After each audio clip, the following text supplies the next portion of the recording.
Hey guys, Anthony here. Now as a low-budget filmmaker, amateur filmmaker, I'm going to share some tips and some necessities for filming, such as filming equipment, scripts/screenplays, something to edit your videos on, and then props such as these pistols, my watch, a green screen, and this NOS bottle that I made from the fire extinguisher and stuff that you can make in props. So let's get into it.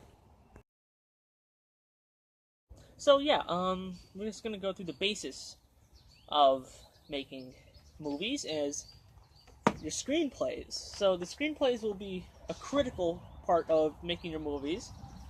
Put my computer aside, and yeah, I've got a couple of drafts of a movie about Vietnam I'm gonna make with my friend Hunter or Zombie Gamer HR, Adonis Brito Gaming, and my friend Marcus Dutra.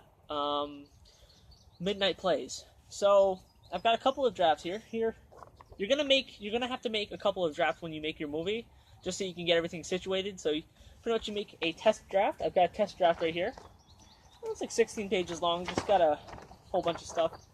And the very first page has a casting list, and then from there on it's just hard cut in Sector 6, 1968.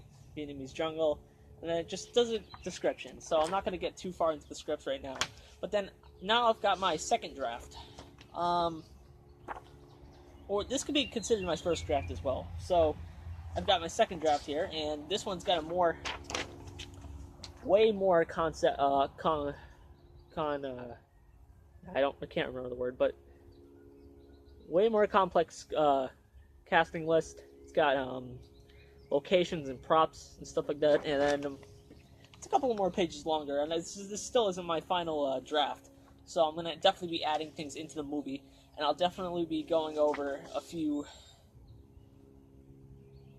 let's say, rehearsals for it, and with my friends who are going to be in the movie. So those are the screenplays. Those are going to be a vital part of your movie for what you want. You can just, first thing you get ideas for, go into Google Docs, plot down your ideas on a page, and keep going from there, and it'll be really simple. And then the second thing you need after you film, or let's just get to the filming first. So what you need is a video camera. I have a video camera, but I don't have it with me. I don't know where I put it, but it's like a $90 video camera, and it's surprisingly it's crappy. It's the video screen. The screen is very corrupt, and the footage is just very bad.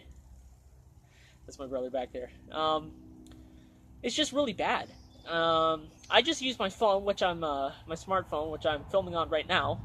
So it's on a tripod, which I showed you in a couple minutes ago, and I'll get to that in a minute. But after you film your video, you'll need a laptop to film it on. Not to film it on, to edit it on. And then let me pull up. So you can either do this on a on desktop, or you can do it on a laptop like I do. I'd rather do it on a laptop because you can do it on the go, and then I've got After Effects downloaded. That's what I do my sound effects and special effects, do like muzzle flashes, gunshots, etc., etc. I've got After Effects downloaded on here, and that's pretty much what I use for editing videos, like every other filmmaker ever. And that is that. So, on to the next thing. Alright, so now to props. So, one of the key components of making an action movie or an action scene is prop guns. Now, this one I got off of eBay for about $20. So 4506 Smith & Wesson. So what I did to make it safer to use is I took out the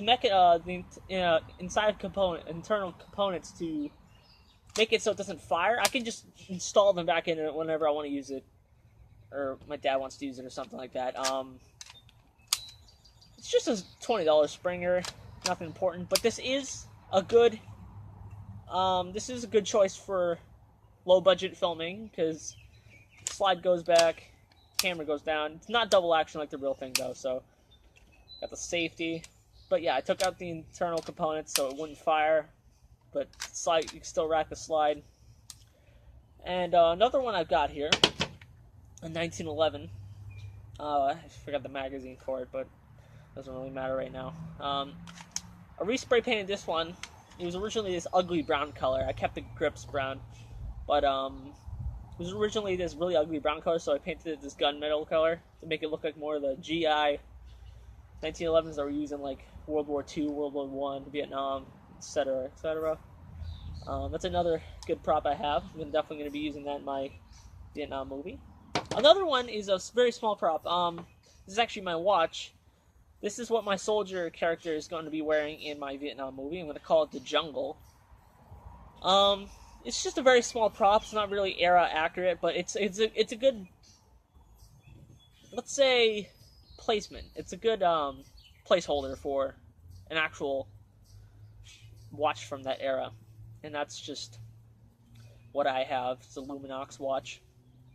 I mean, it's accurate because it's at least a military pistol, so military watch, so that's good. And then I've got something else for my other movie that I'm planning on making with Adonis Brito Gaming, called Redline. I got that idea from the Fast and the Furious, but it's pretty much based on the Fast and the Furious. And what it is this NOS bottle. Now it's really easy to make. Got a $2 NOS bottle label. Took a fire extinguisher like this and some this exact blue spray paint. Took this part off and emptied it, of course, beforehand. And took off the label, sanded it down, and resprayed the paint into this nice blue color. But yeah, you can just make a simple NOS bottle if you ever want to, out of this kind of really good quality fire extinguisher. But yeah, I took went to like Aubuchon Hardware and got a little nozzle on top, and then got a NOS bottle.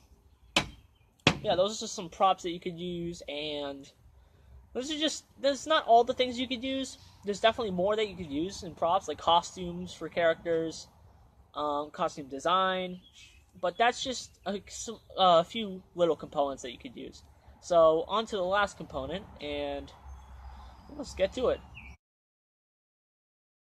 And the last thing you might want to use for a car chase scene or a background is a green screen. Now, this is a simple $17 green screen I got off of eBay, and I haven't used it yet because I have no car chase videos, and I still haven't mastered it on After Effects. So, yeah, it's just a simple green screen. You could put it onto a rack, which I didn't get. I didn't get a rack. It was my mistake.